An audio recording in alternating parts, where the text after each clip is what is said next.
Opo. Marunong siya mag-Tagalog? Marunong, tsaka Bisaya. Oh. Dito ka nak, tapos kanta ka muna bago tayo mag-ano ha. Kanta. Makinig ka sa Ready? kanila. Yung lupang hinirang muna. Bayang. Louder. Perlas ng alab. Louder. Alab. Louder. Louder.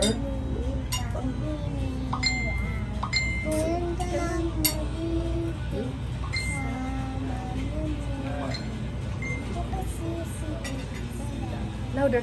Pundok sa Simula.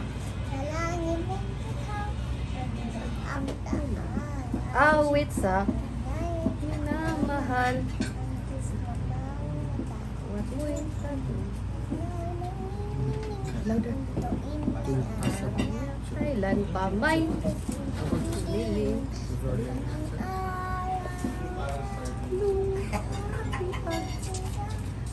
Buhay ay langit mo.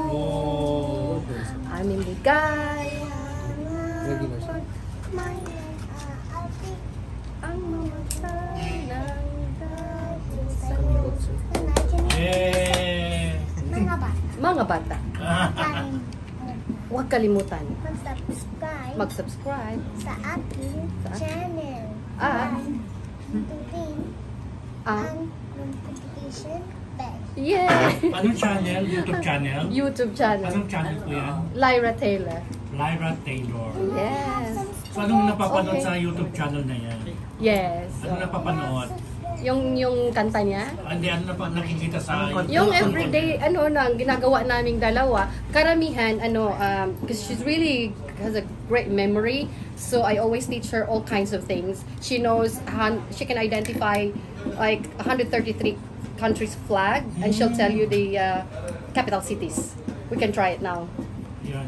Pero Miss Epi, pag tinuturo mo sa kanya yung mga Tagalog tapos yung pambasang awit natin. Yes. Bakit mahalaga sa iyo yun? Mahalaga talaga siya because half of dugo na nananalaytay sa kanya. I mean, it sounds cheesy, but it's really in the true sense of the word. Kasi Gusto diba, ko. pag nasa abroad na, sa ibang bansa na, kinakalimutan na nila yung Iba. pagiging Pilipino. Yeah. No, I want her to identify as Filipino. Although she's also British and an American citizen. Pero gusto ko yung, I'm Filipino. Hindi lang yung memorize niya. Gusto kong ramdam niya. Kaya nga, memorize din niya yung kanta ni Yoyoy Villamina, From the North. Batanis apare. Oh, kanta ka na niya yan. Oh. At yung mga tinuturo mo sa kanya, hindi yung kung ano yung ngayon, yung modern. Yung talagang yung noon. Oo, lagi ko siyang tinuturuan na. Tsaka pag tinatanong talaga siya, sabihin mo, I am Filipino, British, Proud din American. siya. Oo. Kasi bakit hindi? Hindi ko, kasi Filipino naman talaga siya.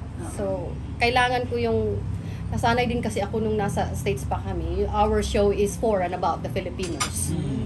Parang nakakahiya naman na Ay, hindi lang sa nakakahiya. Kasi dapat lang talaga eh.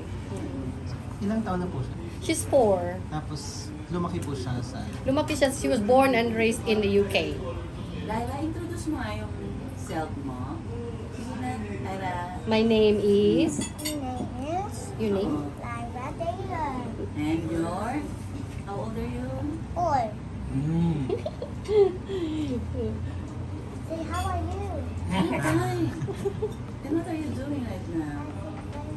I think I want to eat this spaghetti. Okay. Oh, nag-order na. I enjoy niya yung spaghetti. Anyway, Miss Epi, interview ka rin ni Sir Boy Abdul. Yeah. I interviewed him. Ikaw mag-interview. Oo. So, ano yung napag-usapan niyo? Yeah, Para well, saan yung interview? yeah, it's about profile. It's a profile. So it's about Boy Abunda and For your YouTube? yes, and for my radio show sa UK. It's called Effie Barker Human Interest. So I asked him about, his beginnings, and I was interested of why and how did he ended up who he is now. I also was interested of what he thinks on certain issues. One of the things that really stood out in that conversation is, well, this was really interesting. when I asked him that, does he think that he is a celebrity worthy to like say, because most of the celebrities na nakikita ko, they feel that it's sort of the peak of their career, yung pinakamataas talaga to be interviewed by Boy Abunda. And he does recognize that some celebrities tells him that, but he said that he doesn't really put it as a crown on his head, and he said that everything is just really temporary. But it's nice, you know, na ganun yung prestige of being a Boy Abunda. Yung parang, it's like a political leader in a country that the peak of their career is to meet the Queen of England. Even Donald Trump, that's how it felt like. Parang, this is the success of me by being the president of, yung nakita ko yung Queen. Ganun din yung prestige sa kanya na interview ni Boy Abunda. And that also how I felt. Like, Sa'yo, although he didn't interview me. Boy, Yes. And sabi nga niya, yung ibang celebrities they also think like, nagpa-practice bago interview ni Boy Abunda. And I told him like, yeah, that's how I did too before here. Like, I was like, welcome the king of talk, Boy Abunda. Yes. I want to sit there. You stay here because there are people who wants to get to know you. Yeah, and you were gonna sing Mamaya. Yeah, okay. And also there was one thing that stood out in that conversation was I asked him, because I watched the interview with Andy Eigenman. That was great interview. Not just with the content, but on how he handled and bring the story. Oh yes, sinusundan ko talaga siya. Yes. And ang ibang mga interviewer there, and like OG Diaz, and I watched that, ginagawa ko siyang pastime din. So, like I said, how he handled the conversation was really beautiful. So, ang sagot niya, gusto ko talaga yung sinabi niya, it's like a dance. Interviewing is like dancing. So, kung ganito, gumaganito, hihilahin mo din siya dito. And also, it's not just, you're not listening, well, when you interview, you listen to your interviewer, your guest. But you're not just listening to words or what they say, but also you listen to and you watch and observe the body language. Sabi niya, kapag nakaganito na or na, ganyan. I remember that with my dad because my dad is a Protestant minister. So, ganun din. Pag nagsisermon ka, gumaganyan na rin yung paulit, paiba-iba na yung, can you love me? Yes, I love you very much. I don't feel well. You don't feel well, bakit? I think I don't want to say Okay, but when the spaghetti arrives, would you still have a tummy ache? no. Oh, alright, okay. Alright, so mama is still talking, Nana is still talking. Bunda na ka lang doon. So it's like a dance, which makes me feel that I would have the impression that this person is just really having fun. Nag-enjoy lang siya talaga. So he's dancing, nag-enjoy. And that's a skill that not very many people could have. Maybe over time you can learn, but like, my God, I was just listening, ang galing. You know, parang, So while talking to Kuya Boy, ang dami ko rin nakuha. ang dami kong natutunan at parang gagawin ko rin siya. Oo, since ano ka rin, Nag-i-interview din ako. Oo. Na-tense ako, of course, for Boy Abunda. Pero ang tense ko doon is yung sa sarili ko. Kasi meron akong tendency after din. Oh, mga ganun. Pero sabi niya noon, have you ever experienced of a failed interview? Sabi niya, marami. Yung parang, sana tinanong ko nito. Ay, ganun, meron talaga ako. Ang dami. One of them was like, towards the very end, I would have asked, like, I really writing it, but meron akong guide na questions. Pero yung sa kalagitnaan, yung parang, na-tense na tala ko yung nandun yung papel, inano ko na, tuloy-tuloy na lang ako narinig sa Kasi kanya. yung tendency nun is Yeah. na marinig ko anong sinasagot niya sa Yeah, and hindi na natural. Tapos Oo. nag-expect, ano na namang tatanong ko. So, tinabi ko na siya yun. But that last question that I would have asked was, like, the way he does it to his guest na, I am Boy Abunda, and I am, just tuloy na yung, yung gano'n, tuloy niya yun. But also, the other thing, yung, of course, we all know his public statements of how he adores his mother. I haven't heard this statement. Also, the first time that I've heard from him was when he said na, I don't want to, he's not over yet with the pain of his mother's death, nanay's death. And he doesn't let go of that. He doesn't want to let go of the pain because that is his connection, communication to his mother. very interesting na most of us really want to matapos sana matapos makamove on na siya gusto niya, he wants to hang on to that, and I kind of relate to that. Hindi naman matay yung nanay ko kasi yun lang adoration kasi malapit din ako sa nanay. That's one of the reasons why lagi pa rin ako pumunta for my mom. So yeah, that interview was really rich. Madami akong natanong sa kanya na gusto kong malaman, which I would believe na maraming Filipinos would want to hear as well. His position about, hindi ba yung very controversial issue about whether we should repay our parents, kailangan nga maalagaan, utang na loob. Doon ko nalaman sa kanya that it is a law. Yeah, it is a law. Sinadihan niya talaga, pinag-aralan niya na batas pala talaga niya na kailangan nating tulungan ng magulang. Hindi ko rin na nalaman. Oo, may ko na nalaman. That was... Hindi kasi di ba ngayon, iba yung perception or ano ng mga Gen Z or the millennials. Oo.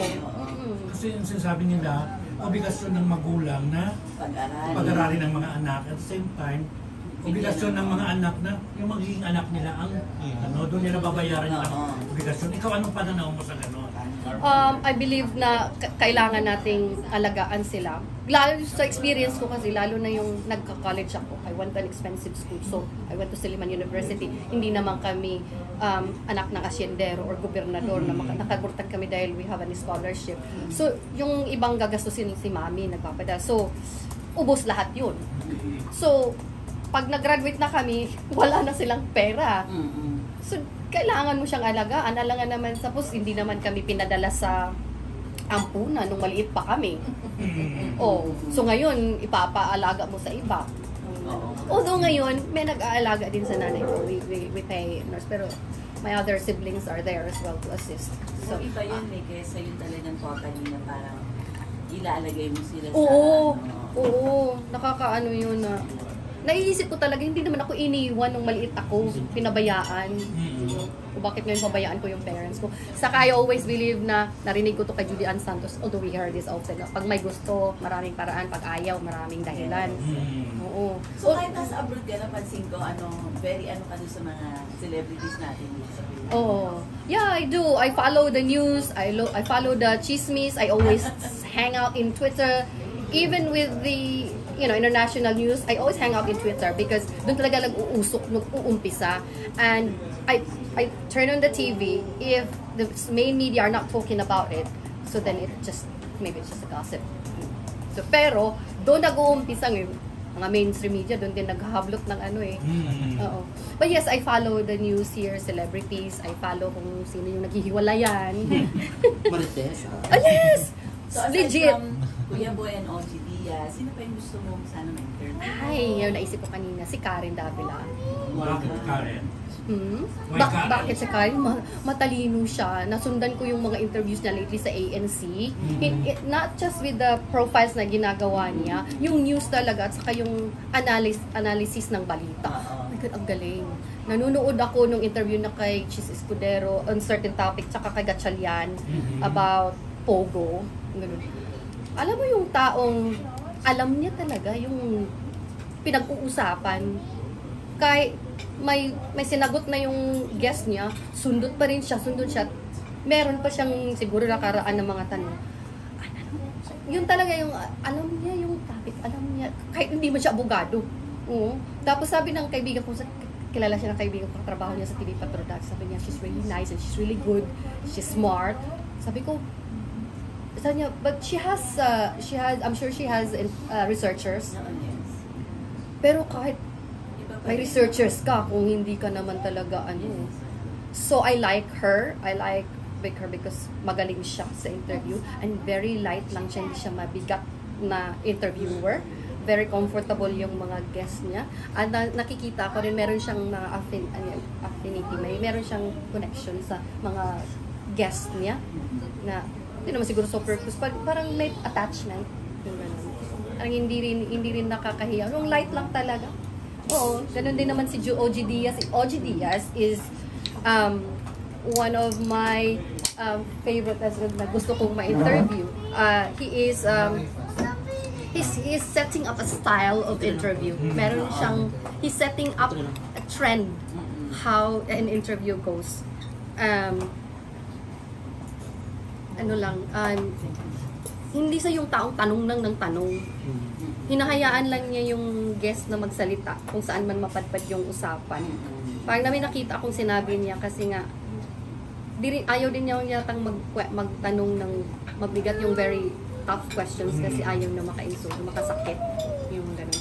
Meron siya, so alam mo, nag-i-evolve din yung style of interview, which he is one of the people that sets the trend. Nag-uumpisa siya. Pero kung may interview mo si Ogie Diaz, anong itatanong mo sa kanya? Ano mo itanong sa kanya? Oo, madami. Ang interesting sa buhay niya sa kasi nasundan ko kasi siya dati ng ano, nag-interview ko si nanay. Walang internet or the volume. He wants the toy daw eh. Yung the toy. We can buy it right Interesting sa akin yung pagiging, yung gender niya, tapos, pero, May mga anak. oo, yung father siya talaga figure. Gusto kong malaman, ano, Paano niya na-handle? hindi, yung minsan, saan ba, banda? Ano ba, is it this or this? Kasi, both ginagampanan niya eh. And he does it very well. Oo. Tsaka, I wanted to know kung ano yung mga struggles niya before na, kasi ganun ang maganda sa buhay eh. Up and down, joys and sorrows, triumphs and failures. Yun, mga ganun. Sa mga artista po, sino ba yung mga gusto nyo? Sa artista, favorite ko kasi si Casey. Casey Concepcion. Never mo sa London? No, Casey Concepcion, hindi ko pa siya na-meet eh. Ako never. Paano mo siya? Ah, Paano siya nagustuhan? magandang mukha. Perfect ang mukha, walang mali. Guwapa siya. Guwapa siya. Na-try niyo ba yung mga gym? Shagab. Ano? Sharonyan po kayo. Masyagab ka ba? Shaga? Sharon Sharon Gabi Gabi. pa. Sharon, di naman. Di naman. Ano ako eh, ano tawag yan? Roomnik tsaka Jennifer. Say ko kaya Jennifer! Kasi na sa Dats? Sa Dats sa Seiko? Alam mo dati, Okay. paramihan ng garland. Kalat yung Mga artista. Ngayon, paramihan ng followers. Oo. So bakit po, inabutan niyo sila sa mga Seiko films o sa Dats? Oo, naabutan ko. 80s ako eh. Hindi Away. siya Jennifer. Oo, away-away yan. Yung kapatid Oo, alam ko. niya. Sumusulat pa kami dati. Meron kaming na-receive na picture ni Jennifer. Meron siyang ganun. Hanggang ngayon, ma'am. Ganun, oo, ganun pa. Nagsa nagka-follow ako kay Jennifer. Alam niya na fan ka niya na ano. Sana. Nakilala ka niya, hindi po. Hindi naman. Oo. Maganda yung hair, pinaganon pa yun dati. Paon buha ng ano. Jennifer. O, nagtitinda na po siya ng mga wig.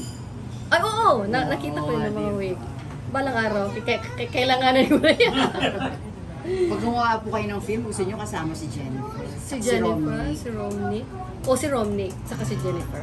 Maganda sila. Kasi nasundan ko eh. Oo. Bakit Yung hindi may request na interviewin yung dalawa? gagawin ko. Oo. Gagawin ko yan. O, lalo ngayon si Romney, ano po siya ngayon, very active. Yung mga alien veneration moment, yung mga ganyan. Panahon talaga siya ng dance. Talaga, 80s talaga. 80s talaga siya. May mga Wednesday group pa yan. Sino-sino ang members ng Wednesday group? Naku, yung memory ko hazy. Si Kasi alam ko Harleen mayroong nandun. ano. Si Harley nandun. Harley. Oh, Harley. Nalungkot na ako naghiwalay sila. Huli na akong nalaman. Huli ko nang nalaman. Nagulat ako. Sabi ng bakla kong kaibigan, ano ka ba? At ang asawa ni Harley ngayon, ang anak ni Kuya Germs. Ay? Hindi mo rin alam. Hindi ko subaybayan yung ganyang mo. Oo, that's talaga 1980s. Pero bakit si Casey nalilwak yata?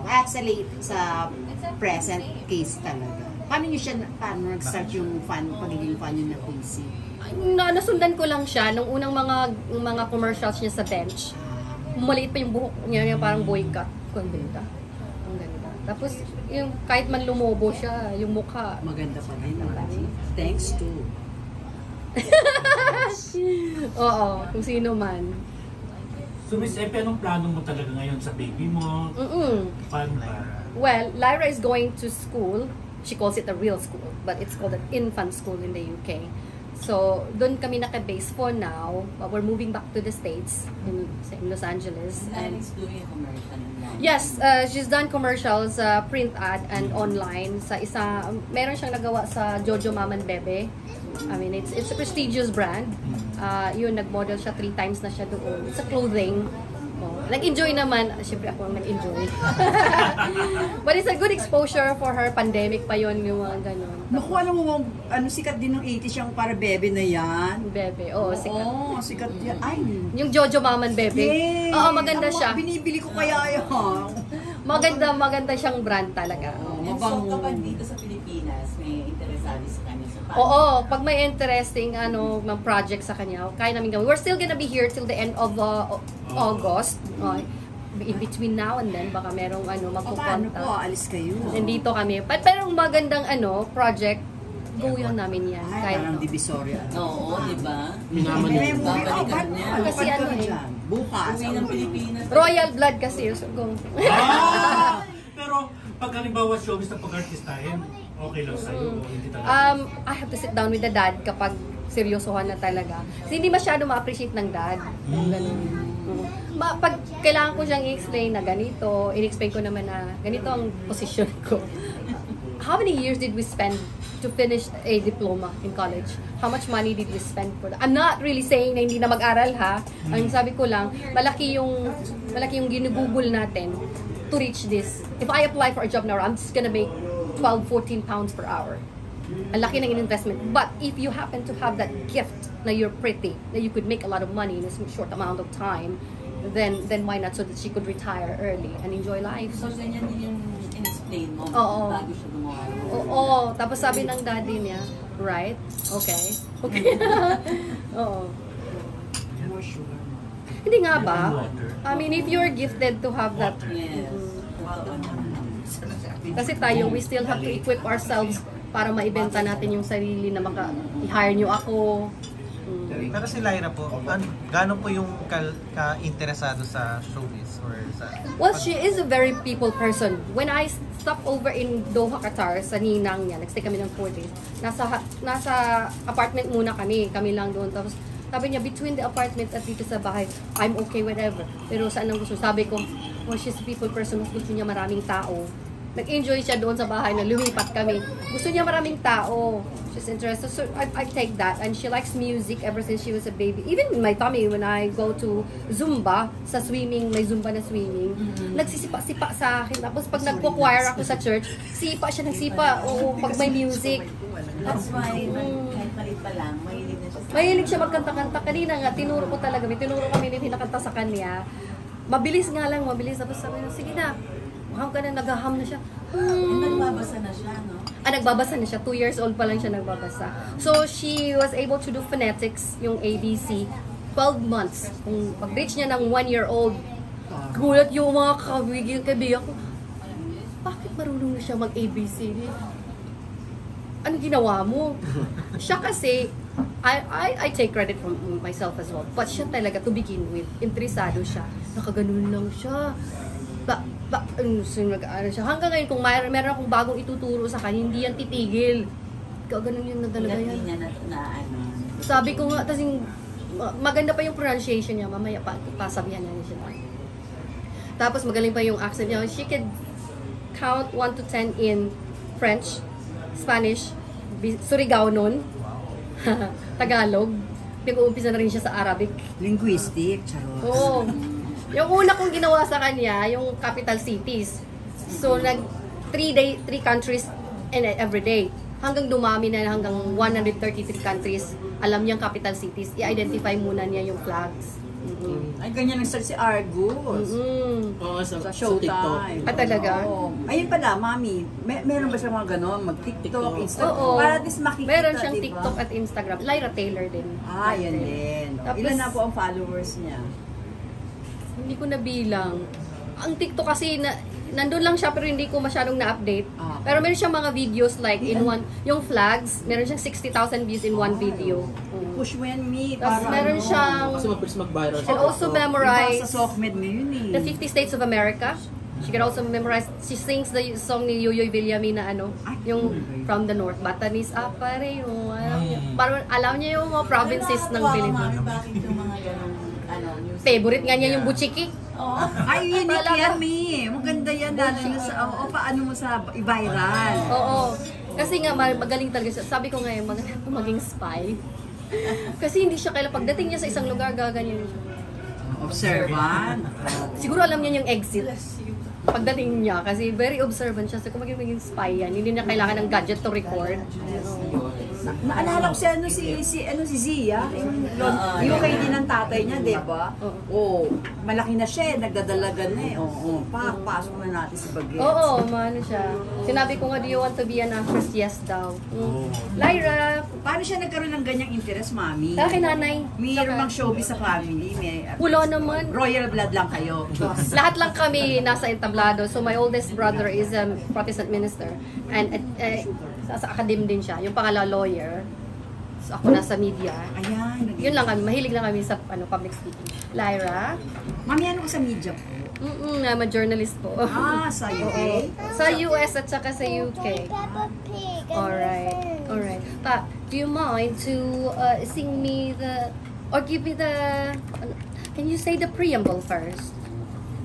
The preamble of the Republic of the Philippines. The pin. We, We, the sovereign Pino people, we, the sovereign Filipino people, improving the aid of our Almighty God in order to build a just and humane society, to ordain, to promulgate the Constitution. I thank you. Bow.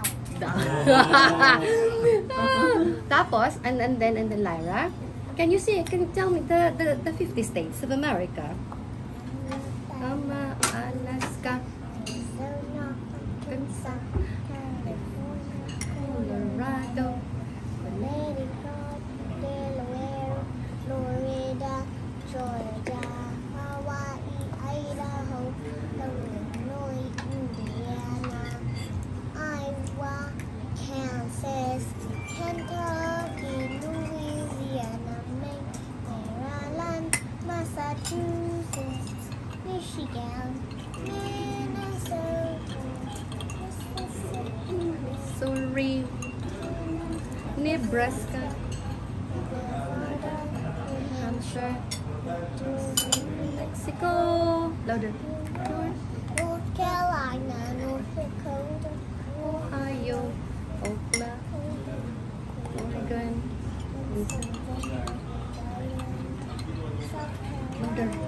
South Dakota, Tennessee, Texas, Utah, Virginia, Washington, West Virginia, Wisconsin, Wyoming. There are 50 states in America. 50 states in America. 50 states in America. the United States of America. Ah. Kami, saan mapapanood yung ano niya? Yung Well, vlog niya at saka yung interview kay Sir Kuya Abo? Right, so she has a blog, she has a YouTube channel in YouTube, it's Lyra Taylor. She has an Instagram, across the board, it's Lyra Taylor, including TikTok. She just doesn't have a Facebook. Nasa akin lang. Mukhang over na pag ano.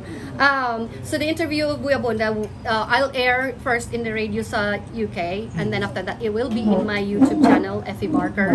Yun ang YouTube channel ko. Okay. So, Lyra, andali lang muna. Kasi baka alis na si baka muna. Sige.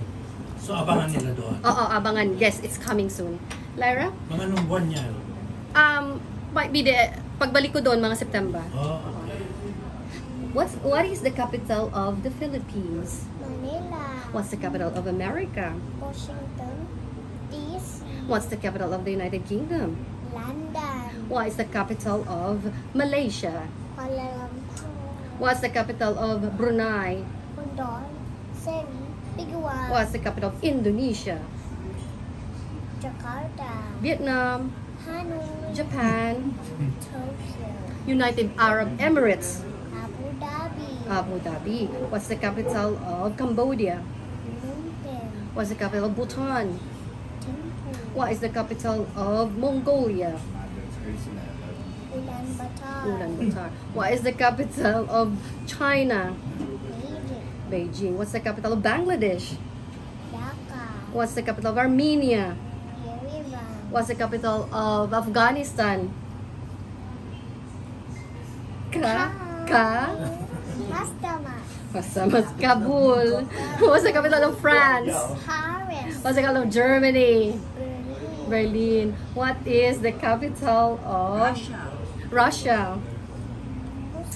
Moscow. Marami pa. Ukraine. Oh, Ukraine!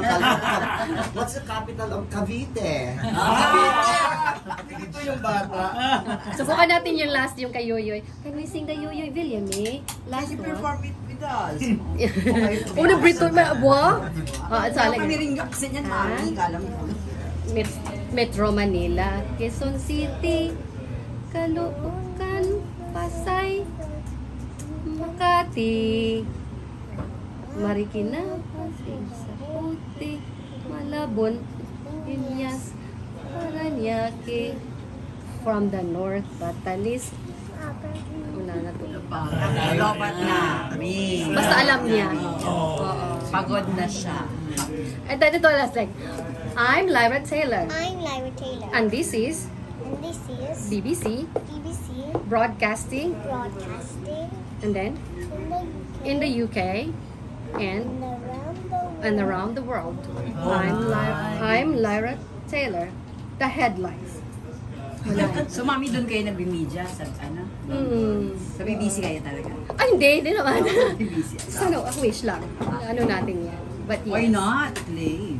Oo. Trabaho niya si G. Tonji actually. Yes, we worked together in LA sa LA 18. I was a correspondent on Kababayan Today. And at the same time, I had my web show dun sa main website ng company. Meron akong show na sarili called Ugnayan. So it's short. It's about, sort of like a trivia, believe it or not. Alam nyo ba na merong ganito? Ganyan.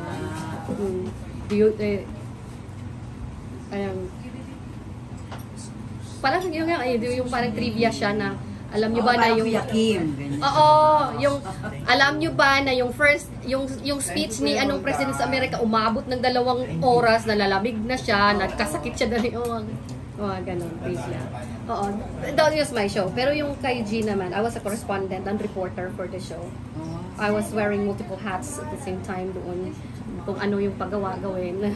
All around. All around, yes. I was the show. Kasi maliit lang siya naman siya na channel. So, I was the show. I was the staff. Pero, ganun din ba ang sweldo mo doon? Maganda ba yung sweldo? Ay, hindi naman siya masyadong cheap. Tsaka, hindi din siya masyadong bongacious kasi it's not a mainstream show, TV naman. Pero sa akin, kung ano lang yung basic na kailangan, I got it. Tsaka kung makakuha ka rin ng commercial for yung may kumirin. Meron din kung makakuha na. So aside po sa sing and yung mga talents, ano po yung iba po niyo? Talents ni Lyra? Usually yung memory, marami siyang memorize din niya yung from Genesis to Revelation. Alam, oo, sa Bible, memorize. Mahilig siyang ganun. Ang dami siyang, pag tinuruan ko siya, hindi niya titigilan yan, memorize niya yan lahat. Kung ano-ano pa nga yung naisip ko, nauubusan na ako. So lately, naisip ko, subukan na lang siguro yung periodic table of elements. Oo, may nagawa na niya. Masyadong maliit pa, pero malay natin. Malay natin kaya niya. So na, Lyra, come here please. I'd like you to count the numbers from 1 to 10. Tinatanong kung ano. In French. In French? Halika dito. 1, 2, 3, 4, 5, 6, 7, 8, 9, 10. Yay! How about in Spanish? 1, 2, 3, 4, 5, 6, 7, 8, 9, 10. Yay! Now, can you count in Tagalog? 1, 2, 3, 4, 5, 6, 7, 8, 9, 10. Tapos labing isa. 3, 4, 20.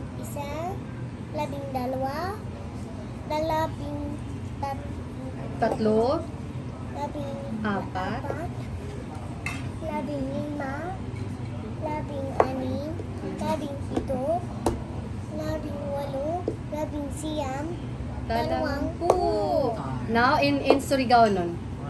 Isa, dalawa, Naglibog na. Duha, tuyo, tatlo, isa, isa, duha, isa, dalawa, nalibog, apat, lima, unum, pito, wayo, siyam, napuyo. Nalilito na. Nag-mix. Minsan pa kasi sabi niya, Nanay, it's beginning to ulan. Nanay po tawag. Oo, nanay. Inano niya talaga, nanay. Mm-mm. Mama. O mom. Maganda yung nanay. Pero may accent. Saan po nang galing yung hilig niya mag-memorize? Kayo lang po ba yung Siya, napansin ko lang. Saan po yung pinakauna niya? Yung countries, yung capital cities. Kasi may commercial dati, naalala mo yung sa Skyflex ba yung, what is the capital of Zimbabwe? Tapos parang kalahati lang ng kotse yung bumaba. Yung, ganun. So, ginok ko siya, what's the capital of Zimbabwe? Harare. Kasi, sige, dagdagan ko lang ng Amerika, tsaka UK, tsaka Philippines, kasi that's where his citizenship. Tatlo kasi passport yan. British, Filipino, American. So, kinaya niya. Sabi ko, sige, dagdagan ko, 3. Bawat araw din nagdagdagan ko ng 3. Kaya pa rin niya, umabot na ng the whole of Asia. Sige, dagdagan ko ng Europe, 27 sa EU. Kaya pa rin dinagdagan ko ng 57 na naman sa Africa. Hanggang dinagdagan ko na naman ng, ilan ba yung sa North America. Sabi ng kaibigan ko, lagyan ko daw ng flag. Kasi alam niya yung capital. Dagdagan ko ng flag, i-identify niya muna. Doon nag-umpisa yung napansin ko yung memory niya. Tapos sabi ko, ewan ko kung bakit naisip ko yung preamble. Hindi ko nag-alam. Ayun, naubusan lang. Tapos yun na nga, inano ko siya sa, sa Bible. Nagme-memory verse din siya. Tapos, nag-isip-isip lang ako kung ano pa yung pwede. Kaya pinamemorize ko yung kay Yuyuy kasi provinces of the Philippines. Mami, nalita ko kayo, pasensya na. Sure, no Wait, worries. anong name niyo po? Name ni Bagets? Paano kayo? Saan kayo Mahal galing? kita. Sorry, Abi. Mahal kita. I want to go back to school. To where? Mamaya na, sandali lang hi, I'm Effie Barker. And I am a Filipino-American. And I was born and raised here in the Philippines. I went to university in Siliman, in Dumaguete. And I've worked here before in Manila, call center agent after graduation. But I did a little bit of radio in my town before, profiles pa rin, and also in print media when I was in Ano Dumaguete. po natapos niya? I finished mass communication sa Siliman. Then I took journalism certificate in UCLA sa America na. Tapos, I worked in LA 18 KSCI TV for Kababayan Today with G Tonji when I was in the States. And then I met her dad when I was in LA kasi na-destino din yung dad niya doon. And Ano then, po work ng dad niya? And his name? Pwede, ano? Oo, medyo. Confidential. Oo. But sa royal. government. He's a government. Tapos, ano tawag dito? So, sumama ako sa dad niya sa England. Kasi I had her already. Nauna si ano? So, made in America. Delivered in the UK. O, taray. So, kaya 3 passport niya. O, 3. Okay. Pinaregister ko. Ito rin yung, I'm gonna mention of how I really want her to identify and embrace niya yung pagka-Filipino niya dahil 1 month pa lang siya noon or less, I guess. Pumunta talaga ako, pandemic pa yun. Kasi pinanganak ko siya January ng 2020. Nag-lockdown sa UK ng March. Hindi, kinischedule ko talaga pumunta ako sa embassy. Gusto ko siyang ma-register as Filipino. Talaga? Tapos after 9 months, pumunta ako sa US embassy. Kinunan ko siya ng ano. So, paano ang standing niya po? 3. Filipinong citizen? American. Kasi American citizen ako rin. Oo, so 3. So yung blood niya, Filipino lang at British. Citizen siya, Filipino. So, mas US citizen pala si Bagets. Oo, pag ganito. Ayaw American niyo po passport. mag-UK. Ako? Ayaw niyo siyang Kasi, British citizens. Oo, kasi nakukuha naman, she's exposed to British, naman, pati yung English, hindi ko siya tinuturuan ng English. Kasi may access siya doon ng English. So, ako nga lang, sa Bisaya, alkansi. kasi ako lang mag-isa. Tapos, sa buong paligid niya, puro British accent. So, kailangan ko talaga to work hard. Na kaya, in-impose ko sa bahay, when you're with nanay, no English with nanay. Ganun ako. Napipilitan siya minsan, dumudugo-dugo na siguro. I want to speak English. No English with nanay. Pero nagsiswitch din siya. Alam na niya ngayon. Pag doon siya sa daddy niya, nag-i-English siya. Pero Tagalog marunong po siya. Marunong. So pwede nga siya mag-showbiz. Oo, pwede siya. Bisaya din. Oh. Nakakatawa ngayon mga Bisaya. Saka she's very jolly. She's also very, nakakaintindi talaga siya na the only time na mag-irritate siya pag gutom at saka antok. Pwede pa yung gutom. Pero yung antok, kailangan mo talagang agapan yan, hanapon ng paraan. Anong plano niyo po sa kanya? Well, she's studying. She's going to real school, as you say, when we go back to England. It's called an infant school. Yun talaga yung parang grade 1 yata dito. Grade 1. So, she's gonna continue that until we will go back to the States on, hopefully baka April or May next year. We're going back to the States. So pero from here, diretso po lang ang QA. We're going to the province sa Surigao. Oo. Mag-stay kayo doon? Mag-stay with her Lola Mami. How many months po? Roughly about 25 days. And then we go back August 31st. Kasi nga, 1st of September, school na niya. Ayokong ma-miss niya. Oo. So that would be the plan unless there would be a good opportunity dito. So paano po kayo pupunta kayo pag may interesado? Yung manager niya, si Phil Dada. Ay, manager. Oo. So, tinutulungan natin siya. Iba paano kung ang bawa mag-i-stay dito si Bagues? Diba ang artista dito kailangan naka-stay. Ang hirap naman. Oo, we would have to make accommodation. We would accommodate naman kung anong kailangan. If it's a good project, we would do it. Ano bang gusto niyo pong gawin ni Lara? To begin with, print, mga commercials mo.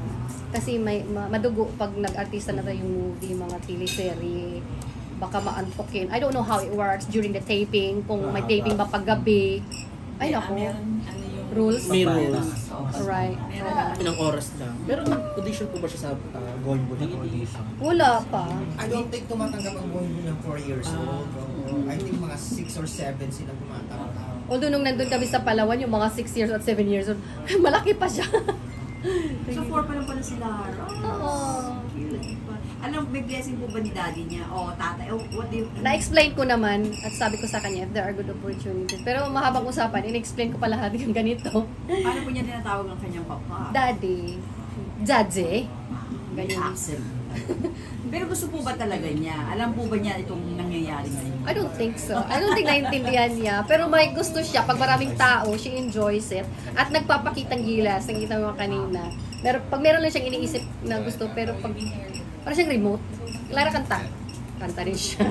On. So nakitaan niyo naman siya na gusto, Oo. parang gusto rin niya ng show. Nag-i-enjoy siya kapag pinapaano siya. Sige, enjoy siya. Okay naman po siya na palipad-lipad, palipat-lipat. Hindi siya na... Hindi naman. Wala siyang jet lag. Natutulog lang siya buong flight. Pagdating dito, tulog siya paggabi. Dati pa yan kasi this is not her first time to be here in the Philippines.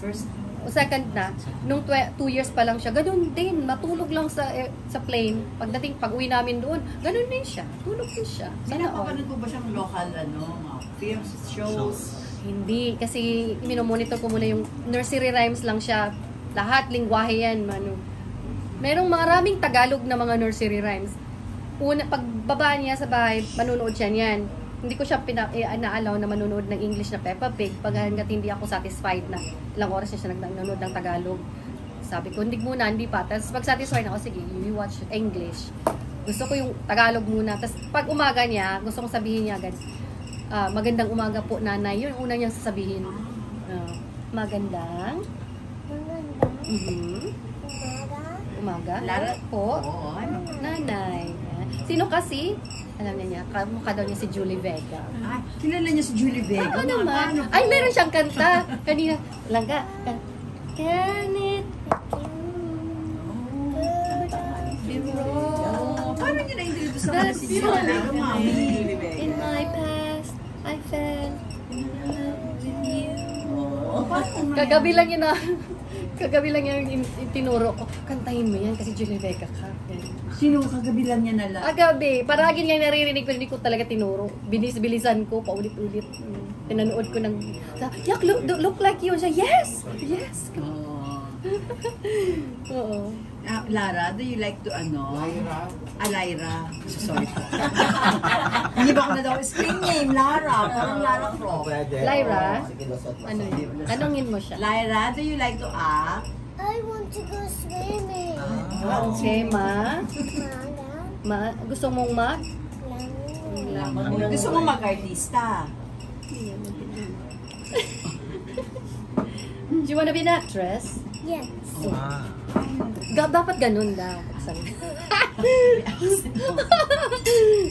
What do you like most about the Philippines? What do you like in the Philippines? You like that? Ano yung gusto mo dito sa Philippines? You like that? Wala. Tahimik siya. Pwede ba nagpunta po kayo ng Air Nido? Enjoy niya ang Pilipinas. Oo, yung ligo-ligo. Ligo-ligo. Ay, naku. Daming beach May swimming lesson kasi yan doon sa UK. Mahilig siya sa diver yung dad niya. Mahilig siya mag-tubig. Alam mo naman, bata. Gusto mo swimming? Tsaka, ko yung Air Nido? oo, pumunta kami El Nido. Tsaka, ang rule ko sa kanya talaga pa, ang bawa ngayon, may manonood. Pinapasabi ko siya kanya ngayon, ayaw niya. Ay, doon din na, hindi ko siya pinipilit. Yung, wala, ganun din ko wala, hindi niya gusto. Hindi ko siya yung, sige na. Kasi alam mo, yung kapatid ko, yung abogado na ngayon, nakakatawa yung maliit pa siya, na pag may bisita, tinatawag siya habang naglalaro, tapos pinapasuot yung costume ng folk dance, pinapasayaw. Ngayong abogado na siya, talagang galit na galit siya, sabi niya, that is a violation of the rights of the child. Gagano niya siya, naglalaro pa yung batang yun. Naalala ko yun palagi. So, kaya ngayon, pag ayaw ni Lyra, wala. So, ilan kayo magkakapatid ni? 3. Yung 2 lalaki. Pinsan ko siya, si Beauty Queen. Pwedeng beauty queen. Miss Earth Mindanao, first runner-up. Sasali siya sa pageant Planet, ano yun? Planet International. Ito ba sila Nanay Herling? Oo. Kasi may lahi pala kayo ng beauty queen ni Mami. Pwede naman si di ba? Si Catriona Gray. Catriona Gray. Marunong siya. Video niya. Ready? You say, Philippines. Lara Taylor. So, what is the essence of a woman? Philippines. Ready? Go. Wala. Mapagod na siya. I go, Philippines! Kasi yung Pepa nalaglag eh. Hawakan mo dito. Philippines! Ready? Go. Pwede. Would you like to be a beauty queen? Ay, ayaw niya. Di kumakanta siya yung, kasi yung kanta yung dan dan dan dan dan yung sa Miss Universe. Yun yung kinakanta niya pag sinabi niyang Miss Universe. Dan dan dan dan dan. Nagsugab. Yikes. Ka ba? Kabaho. Can you count in Arabic? Wahad. Ifnin. Talata. Ano pa? Aba. Hamsa. And then? Seta. Hindi ko nga alam. Kilala niyo yung Jet family ba yun? Ano yun? Si Blackman. Blackman. Alam niyo, familiar kayo? Heard, no. Bata. Oo, anak niya lalaki si Jet, tsaka si mga ganyan din. Inglisera, Australian. Parang nakita ko yan. Blackman. Dito. Pero gawain kay ma'am ganun. Sulahay. Ayun, di ba, para ma-expose sila. Merong kantang tinuro yung ninang niya, Islam na kasi. Ano daw ito? Muhammad is the only one God. Something like that. Kantahin mo? Rasulullah. Ilallah. Muhammad. Rasulullah. Sino nagturo po sa kanya? Yung ninang niya, Islam na kasi. Maganda din. Daming alam ni Lyra mo. Pwede pa nating turuan na yun, mga kung ano pa bang pwedeng ituro kay Lyra? Pero yung mga ABCD, tapos na siya. Bahay kubo, gusto niyo, marunong din siya magbahay kubo. More on traditional mga songs. Yung mga songs. yung common na tinuturo sa bata. Inisip ko nga minsan baka turuan ko siya, yung talagang kanta na kata yung OPM. Oo. Meron siyang favorite pag nagkaraoke, Dancing Queen. Oo. Dancing Queen. Oo. So, pwede mami pag kailangan siya, ikaw ang kukontakin din? Oo. Contact. Nandiyan naman ako, I'm all over the social media. Very easy yung pangalan. Busy ka rin, di po ba? May career ka rin. Ngayon, maming. Meron akong radio show. Minsan nga, nangyari, nagtitaping ako, may ini-interview ako virtual. Tapos ang ingay niya, di siyempre nakuha. Sabi ko, oh, tahimik ka dyan. Nung nag-edit ako, nagkamali ako sa edit. Hindi ko pala natanggal yun. Na-airy talaga yun. Lyra! Umiiyak siya. Sabi ko sa producer, tanggalin nyo yan, off the air mo na yan. Oo. Kasi ganun, magde-record ako, nandyan siya. Minsan pa nga one time, nakita kong hinahawakan na yung microphone ko. Sabihin mo nga, this is Effie Barker. Welcome to Effie Barker Hearing Chest. I'm your host, Lyra Taylor. Kaya nung December, ginawa ko yan, siya nag-interview sa show. Ay, nakita ko lang siya humahawak na ng microphone ko. Ay, mami, butang ko yun dyan.